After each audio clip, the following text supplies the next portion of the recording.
Angel one में account opening के साथ साथ कौन कौन से ब्रोकरेज चार्जेस लगते हैं और अकाउंट ओपनिंग चार्जेस और डीमेट अकाउंट चार्जेस कितना लगता है। इसके साथ ही हम इनके एएमसी चार्ज को भी जानेंगे जो 2025 में 2025 में इन पर लगेंगे या फिर फ़िलहाल लग रहे हैं, और डीमेट में क्या चार्ज लिया जा रहा है। इसके साथ हम जीएसटी भी जानेंगे और एसटीटी और स्टाम्प ड्यूटी को भी देखेंगे कितना लगता है। इसके अनुसार भी हम और भी रिव्यू करेंगे। हम और भी टैक्स चाहे हिडन चार्ज कोई किसी प्रकार का हो सबको बताएंगे, क्योंकि कई बार ऐसा होता है कि हिडन जो चार्जेस होते हैं अक्सर पता नहीं होता, इसलिए उन्हें हिडन कहा जाता है। क्योंकि जो कंपनियां होती हैं, ब्रोकर कंपनियां होती हैं, हम कंपनी ही कहेंगे जिनका ऐप होता है, जिन्हें हम यूज़ करते हैं ट्रेडिंग के लिए, वह कंपनियां ही होती हैं। उनका ऐप होता है जिसका यूज़ करते हैं, लेकिन वो कंपनियां हैं। तो हम इस पर ना नहीं कर सकते कि वो हिडन चार्ज नहीं लगाते। हिडन चार्ज किस लिए पता होना चाहिए क्या क्या चार्ज लगता है। नहीं तो पीछे ऐसा होता है कि जब ट्रेडिंग करते हैं, तो ट्रेडिंग जब निकालते हैं, पैसे निकालते हैं, तो वो ट्रेडिंग के दौरान ही जैसे कि जितना रेवेन्यू हमने कमाया वो कुछ में से ही काट लेते हैं। यह अगर पता हो कम है ज़्यादा है तो हम दूसरे प्लेटफॉर्म का भी यूज़ कर सकते हैं या इसका भी कर सकते हैं, जोन सा हमारा पसंद है उसे कर सकते हैं। इसलिए हमें सबसे पहले ये जान लेना चाहिए कि कौन सा ट्रेडिंग प्लेटफॉर्म हमारे लिए बेहतर है, सबसे अच्छा ट्रेडिंग प्लेटफॉर्म उसका यूज़ करना चाहिए। आज हम इसका ही रिव्यू करेंगे। एंजल वन के एएमसी चार्ज और अकाउंट ओपनिंग चार्जेस को देख लेते हैं। Trading account opening charge one time free है। वन टाइम मतलब ये होता है कि मान चलो आपने पहली बार ट्रेडिंग का यूज़ किया, एंजल वन ऐप का यूज़ किया, लेकिन किसी कारण आपने उसको बंद करवा दिया, लेकिन फिर चाहते हैं कि एंजल वन में ही मेरा अकाउंट खुले और मैं उसे ट्रेडिंग करूं, तो फिर चार्ज देना पड़ेगा अकाउंट ओपनिंग का। लेकिन अगर पहली बार आए हैं एंजल वन का यूज़ करने, तो किसी प्रकार का कभी भी चार्ज नहीं देना होगा। ट्रेडिंग एनुअल मेंटेनेंस चार्ज भी एएमसी इसका फ्री है ईयरली।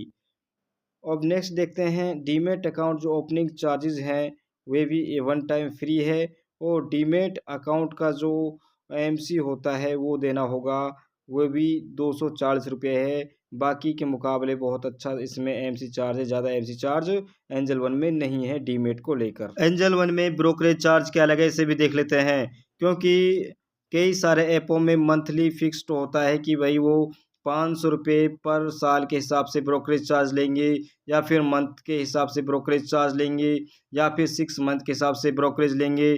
लेकिन जो एंजल वन है इसमें ऑर्डर के हिसाब से, पर ऑर्डर के हिसाब से इनमें ब्रोकरेज चार्ज ले रखे हैं। ऐसा नहीं कि मंथली इसमें सिस्टम बिल्कुल भी नहीं है। इसमें ऐसा है जैसे कि इक्विटी डिलीवरी में 20 रुपीज़ पर ऑर्डर लगेगा, और इंटरडे में भी 20 रुपीज़ पर ऑर्डर लगेगा।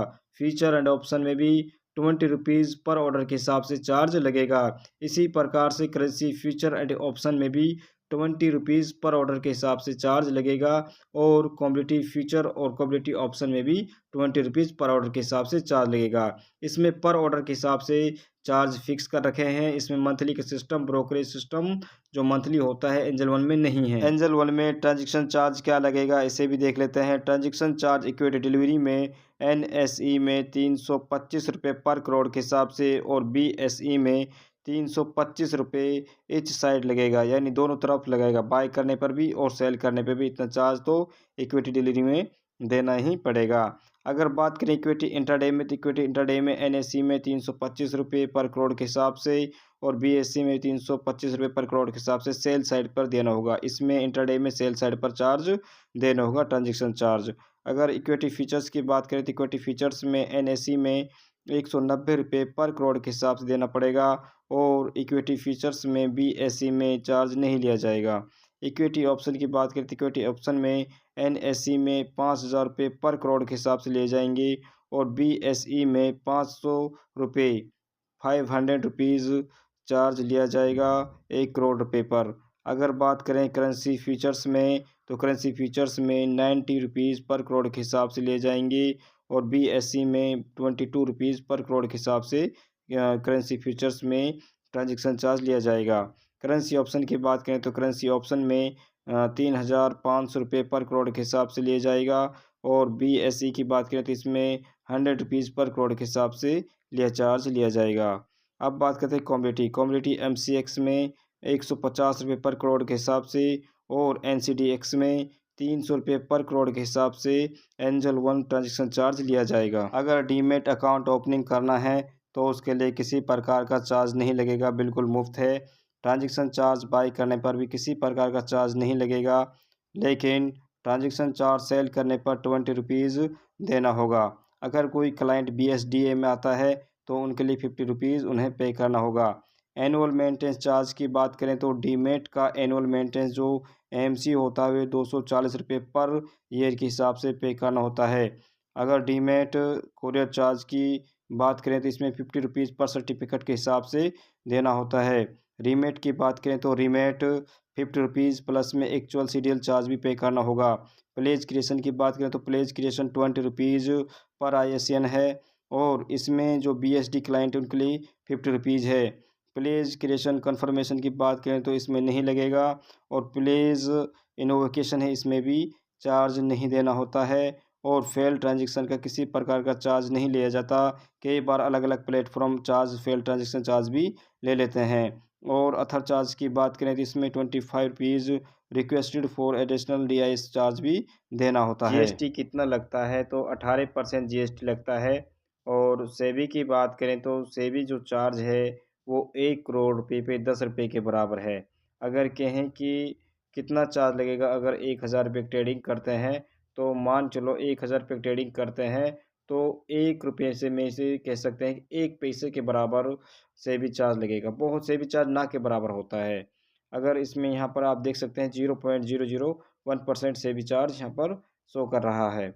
अगर स्टाम्प ड्यूटी की बात करें स्टाम्प ड्यूटी में यहाँ में एक सिस्टम नया है, देखा है मैंने, क्योंकि यहाँ पर सब पे ही बाई साइड केवल चार्ज लिया जाएगा। चाहे डिलीवरी करो, डिलीवरी में जो बाई साइड चार्ज लिया जाएगा इंटरडे में इक्विटी में बता रहा हूँ, तो डिलीवरी में जो चार्ज है वो 0.015% के हिसाब से लिया जाएगा स्टाम्प जो ड्यूटी है बाय करने पर। ऐसे ही इंटरडे में 0.003% चार्ज लिया जाएगा। इक्विटी फीचर्स में 0.002% के हिसाब से, इक्विटी ऑप्शन में 0.003% के हिसाब से चार्ज लिया जाएगा। करेंसी फ्यूचर एंड ऑप्शन में 0.001% के हिसाब से स्टाम्प चार्ज लिया जाएगा। अब हम देख सकते हैं कमोडिटी फीचर्स में और कमोडिटी ऑप्शन में क्या है। तो जो कमोडिटी फीचर्स है इसमें 0.002% के हिसाब से चार्ज लगेगा और कमोडिटी ऑप्शंस में MCX में 0.003% के हिसाब से चार्ज पे करना होता है। एंजल वन के सिक्योरिटी एंड ट्रांजैक्शन चार्ज को भी देख लेते हैं, जिसे STT बोलते हैं। इक्विटी डिलीवरी में 0.1% लगेगा both side buy and sell करने पर। इक्विटी इंटरडे में 0.025% सेल साइड चार्ज लगेगा। अगर बात करें इक्विटी फीचर्स में तो इक्विटी फीचर्स में 0.01% केवल सेल साइड STT चार्ज देना होगा। इक्विटी ऑप्शन में 0.05% सेल साइड देना होता है। कमोडिटी फीचर्स की बात करें तो कमोडिटी फीचर्स में 0.01% केवल सेल साइड देना पड़ता है नॉन एग्री में। अगर बात करें कमोडिटी ऑप्शन में तो कमोडिटी ऑप्शन में 0.05% सेल साइड चार्ज देना होता है। अब बात करते हैं करेंसी F&O में। F&O में किसी प्रकार का STT चार्ज नहीं देना होता है, इसमें यह चार्ज बिल्कुल फ्री है। अगर बात करें एक्साइज ट्रांजैक्शन चार्ज की तो एक्साइज जो ट्रांजैक्शन चार्ज है वो 0.125% के हिसाब से चार्ज लिया जाएगा। राइट टू एंटेलमेंट देखें तो इसमें 0.05% केवल सेल साइड लिया जाएगा। कुछ महत्वपूर्ण चार्ज और भी हैं और ये चार्ज कौन कौन से हैं। सबसे पहला चार्ज आता है DP चार्ज। DP चार्ज है ये ₹20 पर ऑर्डर के हिसाब से लगेगा और इसके नीचे है स्क्रीन नंबर पाता है स्क्वायर ऑफ। इंटरडे में स्क्वायर ऑफ करने पर ₹20 पर ऑर्डर के हिसाब से पे करना होगा। अगर फिजिकल स्टेटमेंट किसी को मंगानी है तो उसके लिए ₹50 पर ऑर्डर के हिसाब से पे करने होते हैं जब फिजिकल नोट्स आते हैं। अगर किसी भी प्रकार की फिजिकल नोट चाहिए या कुरियर चार्ज है वो मंगाना है तो उसके लिए ₹50 पर ऑर्डर के हिसाब से वो मंगाना पड़ता है। अगर बात करें कॉल एंड ट्रेड की तो कॉल एंड ट्रेड में ₹20 पर ऑर्डर के हिसाब से यहाँ पर पे करना होता है, जब जाके कॉल ट्रेड कर सकते हैं।